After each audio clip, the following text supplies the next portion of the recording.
Bonjour Romain, Bonjour. et grand merci d'avoir accepté d'être cette année encore ambassadeur de la fête de l'aviation. Alors, tout passionné d'aviation, de dessin ou de bande dessinée te connaît et surtout a déjà découvert ton talent de dessinateur, ton étonnant coup de crayon. Et tout fan d'aviation qui se respecte a au moins un de tes albums dans sa bibliothèque. Tu es passionné par le monde de l'air depuis ton enfance. Oui, ouais. Tu es pilote privé et l'heureux propriétaire d'un superbe Piper L4, Ouais. la version militaire du fameux Piper Cub. Mais tu as d'autres passions, l'histoire, l'ambiance des années 1940, 1950 40, et les 50. pin-ups, Oui, bah oui, oui. Oui, tout évidemment. ça, tout ça, c'est le même univers à peu près, hein. Les choses se rejoignent. Les pin-ups étaient forcément peintes sur les avions, donc étaient des sortes de talismans, de figures de proue que les pilotes chérissaient. Donc, effectivement, alors je dis pas que tous les pilotes étaient complètement reliés au pin-up, mais bon, c'est vrai que beaucoup de pin-up étaient quand même peintes sur les avions et c'était vraiment quelque chose de très, voilà, de très important pour eux. Et c'est vrai que le dessin d'aviation a toujours été quelque chose d'assez lié, hein, que ce soit la bande dessinée, bah, les fameux Nozark, donc pin-up et autres, hein, les scènes satiriques d'Hitler se faisant botter les fesses, voilà, tout ça était lié à cette époque-là. Et faut savoir que pendant la guerre, en fait, il y avait comme dans le soldat Ryan quand il dit «Mais qu'est-ce que vous faisiez?» «Moi, je suis instituteur», alors qu'il dégomme du nazi à tour de bras. Bah, voilà, dans l'armée de l'air, dans l'armée de l'US Air Force ou dans toutes les armées, il y avait, énormément de gens qui, dans le métier, étaient illustrateurs, parce qu'il y avait très peu de photos à l'époque. C'était vraiment le début, donc il y avait énormément d'illustrateurs, de publicistes, de mecs qui faisaient des peintures pour les magazines, pour les cinémas, etc. Et qui avaient des talents fous. Donc, on va dire, dans chaque escadrille, il y avait des dessinateurs. Donc, c'est vrai que c'est assez lié. Le monde de l'art et le monde de l'aviation ont toujours un peu été de concert. Mhm. Et Merci. donc, Ceux toutes qui ces... ne veulent pas, c'est toujours très important. L'art, dans le cinéma, les séries, la peinture, le dessin, la BD, ça permet aussi aux gens qui ne volent pas, bah, de goûter un petit peu au plaisir du vol, bah, sur le papier. Et puis ceux qui volent retrouvent les sensations, enfin essaient de retrouver les sensations en lisant, en faisant du simulateur, etc. Donc il y a plein de choses dans l'art qui sont liées au vol. Et donc, ces passions, on les retrouve dans tes dessins et dans tes ouvrages. Et tu as déjà réalisé plus d'une vingtaine d'albums. Oui, à peu près, oui. Bon, après, il y a les recueils de pin-up, c'est purement récréatif, donc on va pas dire que ce sont des vrais albums, mais ce sont plus des recueils d'illustrations, voilà, pour le plaisir. Donc voilà, on va dire une 15, 20, 15, 17 albums de bande dessinée classiques qui me prennent un an, où c'est une histoire, etc., 46 pages. Plus voilà, le livre de Saint-Exupéry avec Bernard Chabert qui est pas une BD mais qui est un livre, donc il m'a quand même demandé pas mal de temps parce qu'on a fait des illustrations assez poussées, mais voilà, donc oui, on va dire une 15-16, il faudrait que je les compte. Ça commence à y avoir beaucoup, donc c'est vrai que j'ai du mal à savoir exactement combien j'en ai fait. Mais... Alors, ce monde de l'aviation, comment l'as-tu découvert et d'où te vient cette passion? Tout simplement mon papa qui est toujours pilote. Il était pilote dans l'armée, il était sur les transals et dans le transport aérien militaire. Et ensuite, mais il a toujours été depuis le début, il était pilote bénévole dans les aéroclubs, comme on déménageait tous les 2-3 ans. Bah, il allait s'inscrire à l'aéroclub local comme instructeur et puis il a formé des générations de pilotes. Donc voilà, c'est un lien tout naturel. Mais bon, par contre, on avait le dessin, qui était un truc, on ne sait pas trop d'où ça vient. Il n'y a pas trop d'artistes dans la famille, donc je sais pas, c'est peut-être un coup de bol d'un jour, peut-être mon frère qui m'a dit: «Ah, t'as un bon petit coup de crayon», et quand on dit ça à un gamin, bah, ça dit: «Ah tiens, j'ai peut-être un truc, j'ai peut-être une personnalité qui peut se développer là». Comme j'étais un garçon assez introverti, bah, ça m'a permis de devenir un peu quelqu'un, quoi. On peut le dire. Et donc, associer ces deux passions, dessin et aviation, c'était un rêve d'enfant? Ah bah, on a fait un peu le tour de table avec des copains parfois à se dire: «Ouais, lequel a vraiment, vraiment, vraiment de la chance et tout», et beh, enfin, il s'avère que j'ai vraiment le combo gagnant. J'ai bingo. J'ai deux passions. Elles sont mixées pour mon travail. Donc, je fais du dessin d'aviation. Et en plus, le métier même est un métier gratifiant. C'est-à-dire que j'ai des lecteurs qui me suivent, qui m'encouragent sur les réseaux sociaux. Je n'ai jamais eu de problème. Enfin, les gens sont toujours bienveillants avec moi, sont toujours passionnés de mon travail. Dès qu'on a un petit truc, une idée bête, par exemple, je sais pas, l'autre jour, il y a un lunetier sympathique qui fait des lunettes de luxe sur mesure, qui a vu une paire de lunettes que portait Syntex en 44. C'est des lunettes civiles, hein, mais il pilotait un P38 avec, comme des lunettes dans l'acétate, un peu tout des Ray-Ban qu'on connaît, mais des lunettes de mode, quoi. Et ça faisait vraiment les 70, c'était hyper marrant, alors qu'on est en 40. Et il m'a fait la paire de lunettes. Et je trouve ça génial et tout. Donc j'ai mis une petite photo. Et là, tout le monde a commencé à dire, je les veux, etc. Et les gens étaient enthousiastes. Du coup, on est en train d'en produire une centaine de paires. On va voir, on va les sortir à peu près au prix de Ray-Ban. Hein, elles sortiront en juillet. Et voilà, donc ce que je veux dire, c'est que j'ai un public, le moindre petit caprice, délire pour se marrer entre potes, devient un vrai truc. Donc c'est ça qui est. Ouais.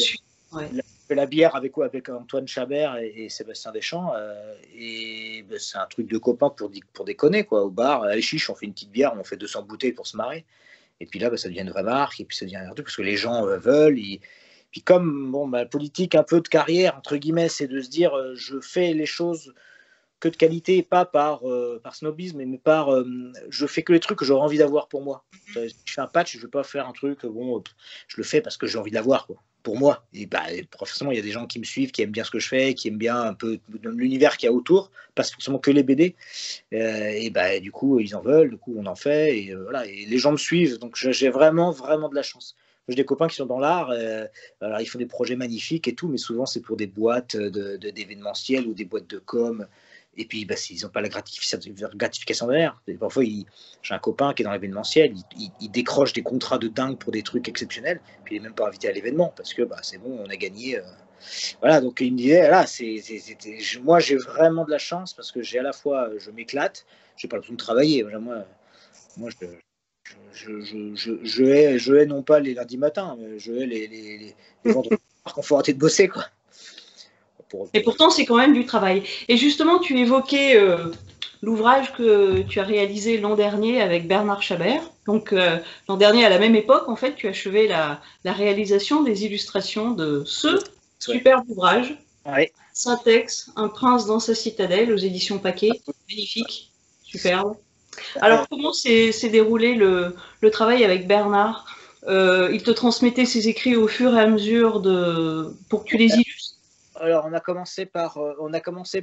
on s'est dit, on va pas commencer chronologiquement parce que la petite enfance, c'est moins sexy, hein, quand tu fais du Wroblewski, espèce de trapanel en avance sur son temps, mais bon, ça reste une trapanel. Donc, on a commencé par un gros morceau, c'est-à-dire le Cap Juby avec les briquets 14. Donc, j'ai commencé à faire une autre illustration. Il me faisait le texte, qu'il avançait au fur et à mesure. Du coup, moi, ça me donnait des idées. J'avançais les dessins. Et ensuite, on a pris des chapitres, New York, les années 30. On a pris un peu, on a fait morceau par morceau, tranche par tranche, tout en finissant par le P38 par la fin, parce que c'était un peu le plus connu, le plus intéressant dans le sens visuel. J'adore le P38. Donc, il y avait un défi de montrer la fin, quoi, de montrer la dernière mission. Et là encore, vraiment une chance extraordinaire. C'est que moi, Bernard, comme tout le monde, je l'écoutais gamin à La Ferté. Il était jeune aussi, hein, je le classe pas dans les anciens, mais bon, pour moi, il est mythique, quoi. C'est quelqu'un qui est extraordinaire. Et c'est vrai que les premières fois où je le croisais, j'avais un peu des papillons dans le ventre. Et puis, ça est avéré que on s'est rencontrés, on s'est vu à un meeting aérien à Covirac chez mes parents. Il est venu par amitié et puis on a discuté et puis ça s'est joué comme plein de trucs comme ça, c'est-à-dire à l'apéro, une bière à la main, il fait chaud, les avions sont tous posés, il n'y a pas eu de problème, on est tous bien, on est heureux, on est soulagé, tout va bien. On a passé un super meeting et puis on se met à discuter et puis on se dit ce qui serait génial c'est de faire ça. Et on n'a qu'à le faire, vraiment. et ah, bah mince et tout. Et puis finalement, de bosser ensemble, c'est un régal. Et puis de travail en amitié, voilà, c'est devenu vraiment une relation d'amitié sincère et de respect mutuel. Et le boulot a confirmé ça. C'est-à-dire que là, voilà, il y a des gens, tout le monde connaît ça, hein, des collègues avec qui, bon, ça se passe bien, mais bon, on est obligé un peu de mettre tout dans son vin. Là, ça a été un régal de A à Z. Et je ne fais pas un beau tableau, une belle image d'Épinal pour faire rêver les gens. Non, non, c'est vrai. Bernard est quelqu'un d'extraordinaire, d'adorable et qui est vachement à l'écoute de mon travail. Et ce bouquin a été fait dans la légèreté, il n'y a pas eu de problème. Même les équipes de paquet ont été extraordinaires. On a fait tout ça. On a bouclé le bouquin autour de sa piscine, un petit verre à la main. Enfin, le truc sympa, quoi. Et ça se sent dans le bouquin, c'est que ça, c'est pas du tout un bouquin marketing. Allez, on va le brander pour que les fans de machin, de l'anniversaire de Syntex, du Petit Prince de non, c'est un truc qu'on a fait, on avait envie de faire. Je pense que Bernard l'avait mûri depuis très très longtemps. Moi, j'avais déjà fait des dessins, des petites aquarelles de Terre des Hommes quand j'étais étudiant en école d'art, donc c'était en 2002. Donc, vous voyez, en fait, mine de rien, ça faisait longtemps aussi que moi j'avais envie de faire ça. Donc, ça coulait tout seul. Le seul regret, le seul problème de ce livre, c'est que c'est pas une BD. Parce qu'une bande dessinée, c'est 46 pages. Donc on sait que quand on arrive à la 45e, il reste une semaine de boulot et on a fini. Il commençait, ça devait être 70 pages. On finit, on en est à 130, je crois, ou 140, je sais plus. Et c'était sans fin. C'est-à-dire que des dessins, j'aurais pu en faire 4 fois plus. Chaque chapitre, j'ai eu l'impression d'à peine l'effleurer. Voilà, le Cap Jubi, j'aurais pu faire 20 dessins de plus. Et après, le bouquin aura fait 500 pages, donc c'est un peu dommage, mais voilà, il y a tellement, tellement, tellement d'aventures à dessiner, de choses extraordinaires à faire que voilà, c'est un peu la frustration, c'est que j'avais pas de deadline de allez, c'est fini, j'arrête. C'est-à-dire que la veille encore, j'étais en train de faire des dessins, mais attends, mais j'ai pas fait celui-là, là, il y a une page blanche, ça va pas, il faut faire un dessin. Là, il y a un côté sans fond qui était un peu étrange pour moi, qui était habitué au format très classique de la BD, 46 pages. Et l'ouvrage a rencontré et rencontre encore un très vif succès, c'est mérité, bravo, bravo à vous deux. C'est un véritable bonheur de plonger dans ce livre, vraiment. Et alors juste pour préciser, le livre a eu un succès assez sympa parce qu'on est quand même sorti entre deux confinements, c'était pas évident du tout, donc on a eu quand même un beau petit succès. Mais je pense que le livre a atteint mon public habituel, c'est-à-dire des gens qui m'aiment, qui me suivent, etc. Et il n'a pas atteint le public général des lecteurs, soit de Syntex, soit des gens qui passent dans une gare, qui cherchent un bouquin, qui tournent le temps là-dessus. Donc, en fait, avec mon éditeur, on a choisi de le sortir pour qu'il soit vraiment diffusé à plus de gens et qu'il soit connu du plus large public. Il va sortir cet été, en août, en format littérature. Donc, format 24, je ne sais plus combien, là, le format pas poche, mais un peu plus grand. Et avec les dessins dedans, donc remanié un peu pour que ça loge. Mais il va sortir, j'espère, en plus grand niveau. Donc voilà, c'est pour ceux même qui ont le bouquin mais qui veulent le lire dans le train, ouais, on peut obligé de tout taper la BD, quoi. Le format BD, on peut la voir disponible dans les deux formats. Voilà. Super, très bonne nouvelle. Et alors, quels sont tes projets du moment? Tu travailles déjà sur un nouvel album? Alors là, projet du moment, je vais vous dire, répondre de façon très simple. Projet du moment, là, je venais il y a un quart d'heure de continuer à dessiner. Là, je suis en train de faire l'affiche du meeting aérien de Chino, en Californie. Parce que voilà, je suis très content de voir que les meetings vont enfin pouvoir reprendre. Je vais me faire vacciner là tout à l'heure, donc j'ai un peu le bras qui me fait mal. Donc ça reprend, tout ça reprend un peu vie. Le meeting de Chino, c'est le 29-30 octobre. Il y a celui du 28-29 à La Ferté. Après, il y a Melun le 12, je crois, septembre. Donc tout ça reprend. Et puis, il y a la fête de l'aviation fin septembre, les 25, 26 et 27. Et donc, en dehors de cette affiche, je suis en train de faire Angel Wings numéro 7, donc la suite de ma série fétiche actuelle, numéro 7 et 8, qui sont un diptyque 10 ans après la fin de la Seconde Guerre mondiale. Donc là, on est dans la guerre de Corée. Je dessine des Panthères, pour ceux qui connaissent, avion de réaction de Grumman qui était embarqué sur porte-avions.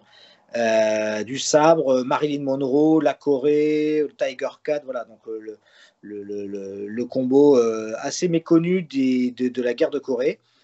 Je suis en train de préparer la suite. Après, a priori, ensuite, j'arrête Angela, ou enfin, je la mets en suspens, parce qu'Angel Wings, ça fait quand même 8 ans, ça fera 8 ans que je suis dessus.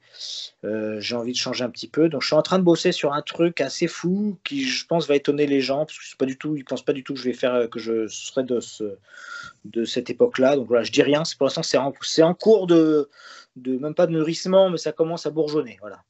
C'est encore secret. Très bien. Alors, cette année, la Fête de l'Aviation organise un challenge Aérofan permettant de remporter un moment d'exception avec l'un des ambassadeurs, en l'occurrence avec toi. Et tu proposes en fait à 10 de tes fans de remporter le challenge. Alors, que proposes-tu à ces vainqueurs? Où et comment se déroulera leur rencontre? Alors, moi, je propose de se retrouver dans un haut lieu de l'aviation qui est le Ferté-Alais, connu de tous.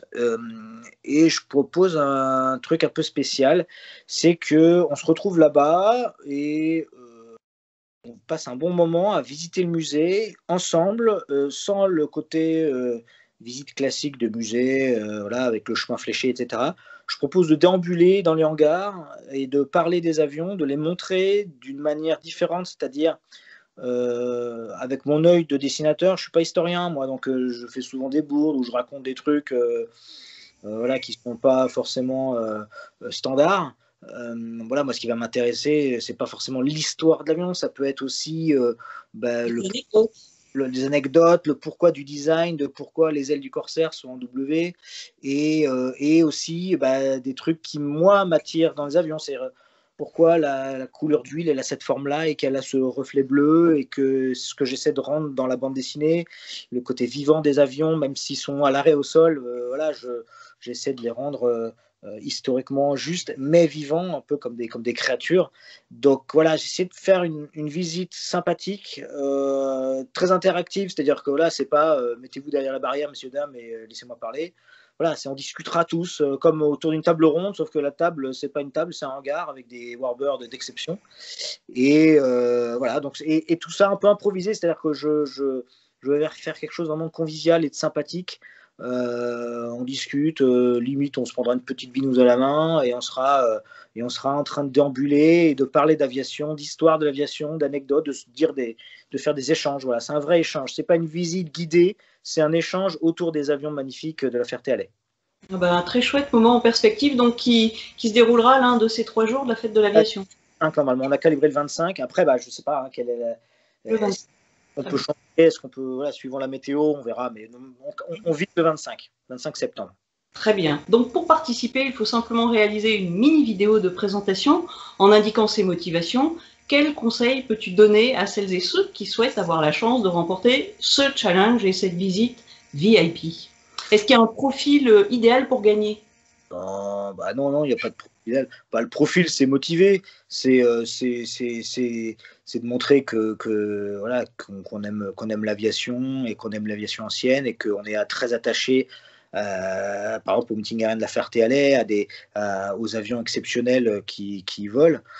Et voilà, je cherche pas à avoir une checklist avec lui il a dit ça, mais d'un autre côté il est comme ça. Non, ça sera un feeling. Tout ça est une vaste blague pour s'amuser. Voilà, on est là pour se prendre du plaisir. C'est un bon moment, passionné. Si on fait une sélection, on fera une sélection, mais elle sera bon enfant, elle sera pas du tout là avec jury main levée pour casser les gens. Non, c'est le plaisir d'être ensemble. Si on a que 10 personnes, donc on a tout le monde. S'il y a plus de 10 personnes, ce que j'espère, on sera obligé de faire une petite sélection, mais ça sera au plus fun, au plus rigolo. Voilà, c'est pas un entretien d'embauche. Donc, mettez pas forcément de cravate, lâchez-vous et soyez sympa et faites des trucs fun. Très bien. Donc, pour participer, il y a des pin-ups, ça peut être simple. Voilà, rendez-vous sur le site fêtedelaviation.fr, rubrique Les Sensationnels, Aérofan. Exactement, pilote, garçon, fille, tout le monde est le bienvenu. Super. Merci Romain, merci beaucoup. À bientôt, bon vol. Et peut-être au 25. Si je peux, je viendrai en avion. Oh, Parfait. En pipeur. Top. Voilà. Bah, bonne chance à tous et puis rendez-vous les 25, 26 et 27 septembre pour la fête de l'aviation et d'ici là sur les réseaux sociaux. Ça marche. Merci beaucoup. À très bientôt.